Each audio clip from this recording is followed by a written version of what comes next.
नमस्कार, माझं नाव आयुष प्रकाश माडल आहे। मी 10वी पर्यंतचं शिक्षण चंदनसार वावी ठाकूर विद्यालयामध्ये पूर्ण केले। पुढे मी मायदर अभिनव कॉलेजमध्ये शिक्षणासाठी प्रवेश घेतला। माझ्या घरची परिस्थिती सर्वसाधारणच आहे। बाबा गावी शेतकाम करतात, आई घरकाम करते। त्यामुळे माझ्या दादा सेकंड इयरला आहे। त्याचा शिक्षणाचा खर्च तो स्वतः काम करून करतो। त्यामुळे माझ्या कॉलेजची फी अपूर्णच राहिली।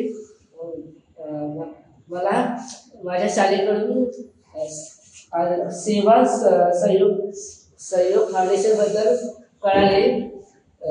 सेवा सहयोग फाउंडेशनचा आदित्य बिर्ला कॅपिटल फाउंडेशन मला माझी आर्थिक फी भरण्यासाठी स्कॉलरशिप मिळाली। त्यामुळे मी सेवा सहयोग फाउंडेशनचे खूप खूप आभार मानतो। यापुढेही मला माझ्या शिक्षणामध्ये अशीच मदत होईल याचे मी खूप खूप आभार मानतो।